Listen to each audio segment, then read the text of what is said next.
Welcome back, everyone. I'm in the kitchen with Chef Maggie Norris with Whisked Cooking Schools, and you know at home, when you see her recipes, they're not only delicious, but they're so easy for the home cook. Thank you. This holiday season, I always need a lot of sweets, but I don't have great recipes, and you brought them here today. Yeah, I did. The first thing we're going to start with are the chocolate peanut butter bites. Chocolate and peanut butter is like one of my favorite combinations. Delicious. And I've got half of it on. I was gonna say. Like before I even started, I have butter and I'm like, Maggie, peanut butter. I didn't want to tell you, but you have peanut butter on your bowl.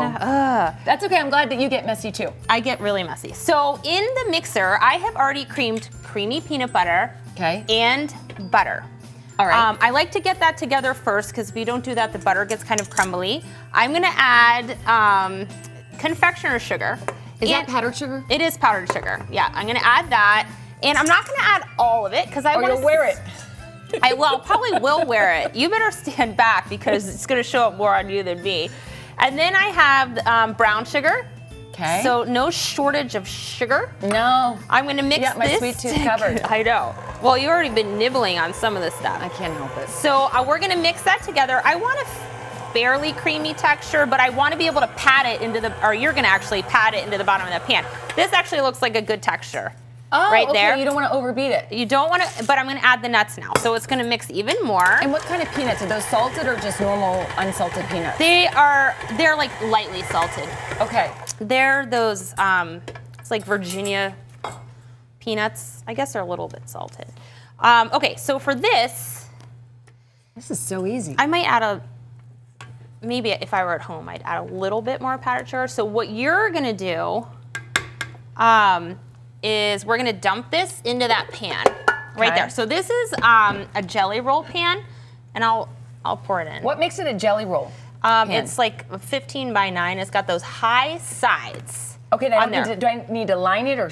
No, oh my gosh, I forgot to say that. It's ungreased, one of my favorite words in the English dictionary. It means you have less work to do, ungreased. Okay. Ungreased. So kind of pat that down. Is it supposed to spread out through the whole pan? Here, let me sprinkle some powdered sugar on top, just so it makes it easier for you. Here, your glove's coming off. Here, that'll make it easier. Okay. Yeah, it'll spread. Yes. And so what I want you to do now is take that roller. Oh, okay. And you're gonna kind of roll it up and down and side to side. There you go. Yeah. Ooh, you were talking about the powdered sugar. Here, let me hold that. And so while you're doing that, I've got the powdered sugar all over my hand. In here, I'll hold this. No worries. I think I got it. Okay. So in here, I have bitters. Are these rustic bites? No. That means they don't have to be perfect. No, they don't have to be perfect. Okay. Nothing ever has to be perfect. You're not selling it. And so I have got my butter. But I want it to look appetizing. It will look appetizing, but it doesn't have to look perfect. Okay. So I've just melted butter and bittersweet chocolate. I don't like semi-sweet. It's too sweet. Okay. And so now what I'm going to do, that looks good, is I'm just going to pour this on top. Oh, okay.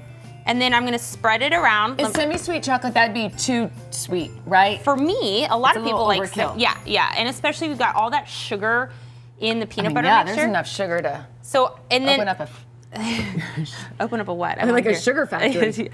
So all we're gonna do is put that in the refrigerator for about 45 minutes, let it set, and then we cut it into little bites. Oh, that's it? That's it. So easy. And these, so easy. I mean, I know a couple people who don't like chocolate and peanut butter. Most people love chocolate peanut butter. It's a match made in heaven. It is. All right, we're gonna get this cut up. When we come back, what are we gonna be making? We're gonna be making the caramel corn with peanuts again, but you can leave it out if you don't like the peanuts. No, we like all of it. Okay. Maggie, thank you so much. And if you want to try this recipe at home for yourself, head to our website, azfamily.com/go-to/yourlife. 'Tis the season for holiday baking. I'm back in the kitchen with Chef Maggie Norris with Whisked Cooking School. Our peanut butter chocolate bars are setting up in the fridge. Now we're going to do a fun popcorn bowl. We're going to do caramel corn, but that's corn. close. That's close enough. That's Okay. close enough. It's Can I make it into a bowl? If you want to. All right, you can make it into a bowl if you want to. So I use already popped popcorn. You can pop your own. I just don't like the smell of microwave popcorn, number one. And then when you do it at home in a pot, it always burns. I agree. So is this like light salted popcorn? Yes, lightly salted. Okay. And it's that Popcornopolis You know that you get the huge bag at Costco, yeah. so it's at Popcornopolis. So in my pan right here, so I've got the beginnings of my caramel.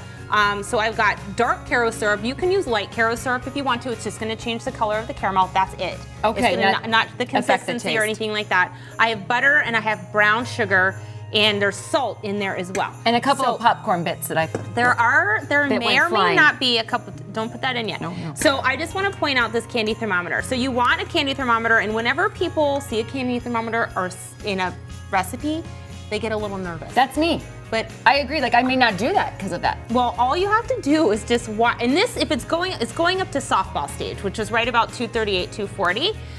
So we want it right around there. It's not quite there yet, but we're just going to pretend. Okay. So that goes quickly though. If you're doing like a hard crack candy, it takes a little while, and that's when you kind of have to watch it. I'm going to put baking soda in now. Baking soda. Yes, it's going to help stabilize this a little bit. And then I'm adding peanuts. You can add mixed nuts. Or whatever you like. Okay. Or not. You don't even have to add You could those. do it nut free. You could do nut free if you want to. But you know what else I've done before is I've done the caramel and then added chocolate covered almonds after I've added the caramel. So then the chocolate kind of melts into this. Oh, yeah. And then you have, it still sticks a little bit on the almonds. So I want to stir this quickly because it'll set up. One thing that I learned when I was making this one time is you don't want your peanuts to be cold because it'll like seize up the caramel. Okay, you want the peanuts room temperature. So we're going to put this on a baking sheet, get it all ready. We'll take a look when we come back. Yeah, bake it at 200. And bake it at 200 for 45 minutes. 45 minutes at 350? 200 200 for 45 minutes. You never listen to me. I'm confusing myself. Okay, when we come back, we're going to make another great dessert. And if you want to cook with Maggie and learn how to be a whiz in the kitchen, take a class at Whisked Cooking School. Welcome back, everyone. Chef Maggie Norse with Whisked Cooking School is working on our third holiday dessert, and this is one of my favorites. This is just white chocolate peppermint bark. So easy. I melted the Ghirardelli white chocolate. Okay. I crushed up some candy canes. Just dump that right in, and then a little bit of peppermint extract. A little bit goes a long way, so you just want to tap. Overkill it with peppermint. Right. So. And I'm kind of sad because this is the only time of year that you can get this bark. You know what I mean? It's just since it's so holiday, we never make it, and it's so good. Well, you can make it at home any time of year. I know. Now that you have the I just recipe, always remember it during the holiday yeah, season. me too. And then you're just going to put it on a sheet tray lined with a silicone baking sheet or parchment paper, and put it in the refrigerator until it sets up, and that's it. I mean, just spread it into an even layer. It's so easy and it's so flavorful. I love peppermint. I do too. But I don't like white chocolate. But I love this bark because of the peppermint in it. And what a great teacher gift as well. Oh, when, you're trying to, you can just make this and then break it up in cute little packaging, or maybe with a gift card to little get a coffee and cellophane and a plaid bow. Perfect. Or get a little bowl at like Marshall's Tuesday morning or something festive. All right, you can't beat that. When we come back, we'll take a look at all three of our desserts. You want any more information, head to our website and we'll be right back. From peanut butter to popcorn to bark, that is one festive plate. It is. And what a festive show overall. So many great ideas from baking to shopping, a little bit everything in between. The snow globe cupcakes, those are pretty cool. I know, very exciting. And we had some healthy tips too with a great seminar up at the Four Seasons. We're going to need that with all the sugar we're having today. I know, followed up with healthy. Definitely. Well, ladies, thank you so much. Thanks everyone for watching. Have a great day and we'll see you tomorrow.